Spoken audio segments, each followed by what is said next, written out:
Alright, today we're going to take a look at the Disney Light Cycle Run Tron Identity Disc with Bluetooth speaker from Disney World.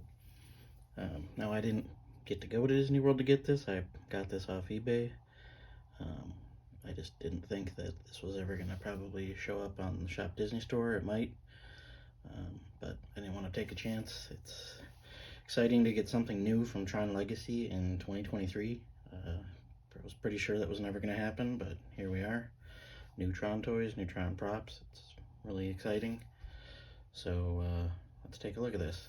Just off the bat, the way this product is kind of set up is similar to how Disney has done their legacy lightsabers, where the base replica does a couple things, but not everything. And if you got the kyber crystals, you'd get more sounds.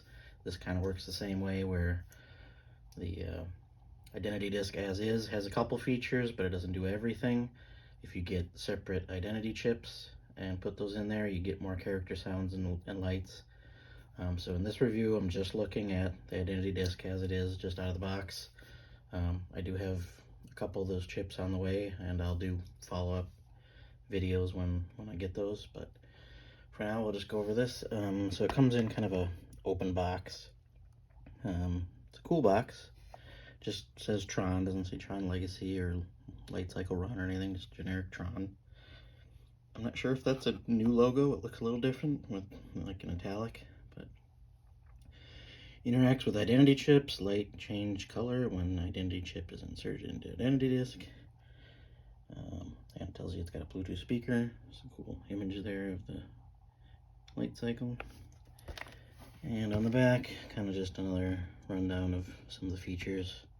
And with most Disney products, the instruction booklet inside is not incredibly helpful. You kind of just got to figure it out. They don't even tell you how to change the batteries. So that's the packaging. On the identity disc itself, it looks wise, it's really nice. The finish is kind of just a flat black everywhere. I know the Spin Master one kind of had a different finish on this outline here, but this one is kind of all just the same flat black. This is a clear piece. These little parts here are clear, and it's a little, well, we'll do a comparison to the Spin Master one later, but it's very thick and heavy.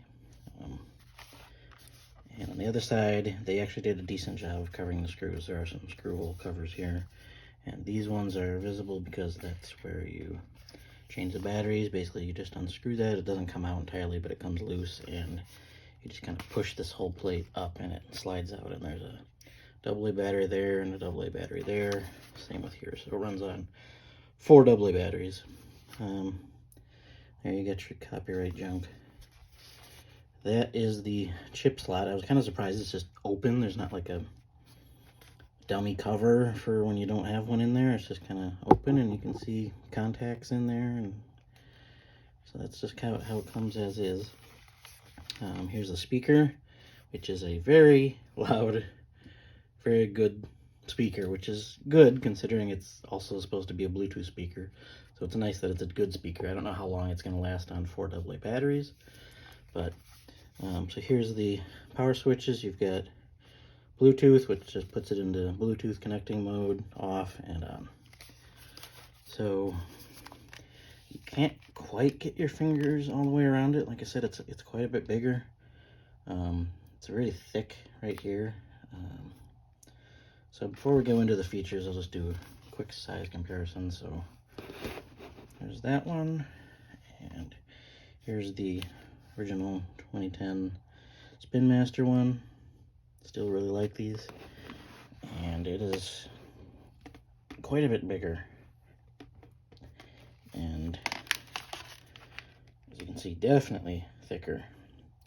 And design wise, like I said, there's this kind of finish difference here that this doesn't quite have, and this doesn't have a specific color when it's off because it changes to multicolor lights inside, so that's why it's all white instead of this blue. One difference that's kind of interesting is, you know, this one had the kind of ribbed blade all the way around the outside, and this one just doesn't have that. The clear ring is there, but it stops like basically just past the lip there, so it's a little weird. I mean, I think in the movie it was more like this when it was on, like the light kind of looked like it was beyond the ring. So I'm not sure why they made that change. Maybe because they just didn't want people bashing stuff with it. I don't know. But yeah, there you go. And it weighs probably 3 times as much as this one. It's really heavy, and that's probably mostly to the batteries, because this one just ran on 6 button cell batteries. Let's see, does this one even work? Yeah, barely. And the sounds don't quite work. I think I modified this at one point too. Oh, there we go.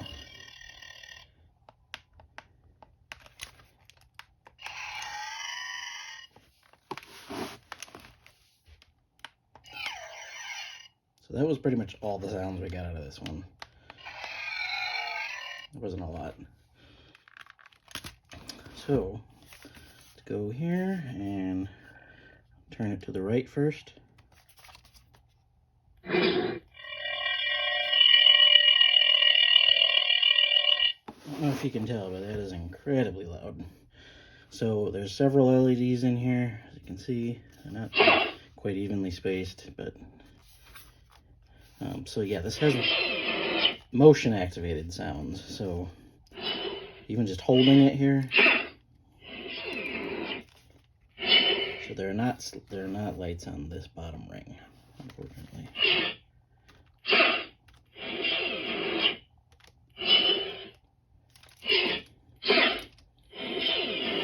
So kind of unlike the Legacy lightsabers, there doesn't seem to be a different sound when you kind of like hit it on something versus when you move it.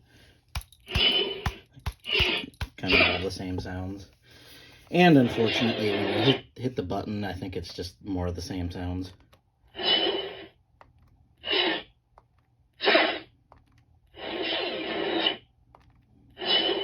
So you kind of only really get the spinning sound when you first turn it on. When you turn it off, you kind of get a sound too. So when you turn it on,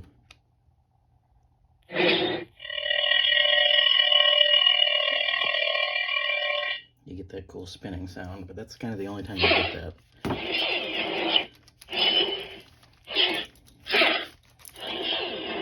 So let me turn the light off here just so we can see the lights a little better.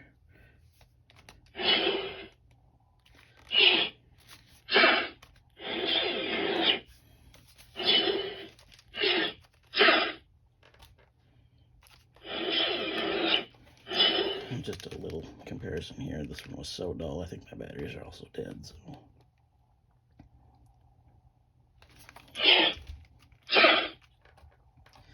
So in this mode, without a chip, that's pretty much all you get. I don't know if there's a timeout where it'll turn off by itself, or if you just let it sit there for a while, if it'll make sounds. I haven't tried that. Yeah. And just lots of swishing, cutting sounds. So, right now, let's switch to Bluetooth mode. So I'm recording this on my phone, and if I play music from my phone, you can't also record video. So I will intercut with this playing some music. Also, just a short clip so I don't get copyright striked, but I'll at least show you what it does when you switch it into Bluetooth mode before you connect and start playing music. So the lights just start flickering, makes the Bluetooth sound. There's the connect sound, so it's now connected. If I played some music, wouldn't be able to record this video anymore, but once the music starts playing, the lights start changing into multicolored lights. So those are multicolored LEDs in there. So they have blue, pink, green, yellow, red. So it's got all the colors in there, and which is interesting because I don't think there's a chip yet for a green disc character or a pink. So I'm not sure if those will be utilized any other way other than the music playing. But here's a clip of what that sounds like.